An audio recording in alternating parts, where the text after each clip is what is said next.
শীতের দিনে তোমার কাছে ফুল চাইনি প্রিয়, সময় পেলে একটু আমায় ফুলকপি ভাজা করে দিও। নমস্কার, আমাদের হেসেলের আরেকটি ভিডিওতে আপনাদের সকলকে স্বাগত জানাই।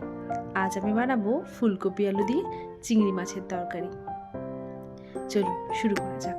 এখানে আমি ফুলকপিগুলোকে ভেজে নিয়েছি, এবারে দিয়ে দিয়েছি আলু ভাজা হয়ে গেছে। এবারে দিয়ে দেবো নুন হলুদ দিয়ে মাখিয়ে রাখা চিংড়ি মাছ। চিংড়ি মাছ ভাজাও কমপ্লিট। এখন আমি কড়াতে পরিমাণ মতো তেল দিয়ে তাতে দিয়ে দেবো গোটা জিরে ও শুকনো লঙ্কা ফোড়ন, দিয়ে দেবো পেঁয়াজ কুচি। পেঁয়াজটা একটু ভাজা হয়ে এলেই তাতে দিয়ে দেবো টমেটো কুচি। টমেটো আর পেঁয়াজটা ততক্ষণ ভাজুক। চলুন আমরা গিয়ে ঝটপট একটা পেস্ট বানিয়ে নিই। বেশি কিছু না, দিতে হবে গোটা জিরে, স্বাদ অনুযায়ী কাঁচা লঙ্কা ও আদা। পেঁয়াজটা ভাজতে থাকুক। এখন আমরা দিয়ে দেবো স্বাদ অনুযায়ী নুন ও পরিমাণ মতন হলুদ। এখন আমি বাটা মশলাটা দিয়ে দেবো।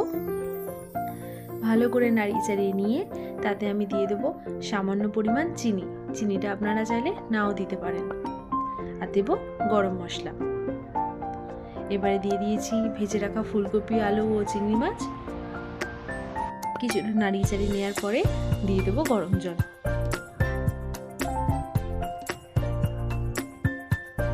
মিনিট 10 ঢাকা দিয়ে সিদ্ধ করলেই আমাদের আজকের ফুলকপি আলুর তরকারি চিংড়ি মাছ দিয়ে একেবারে রেডি। নামিয়ে নেওয়ার কিছুক্ষণ আগে দিয়ে দেবো ঘি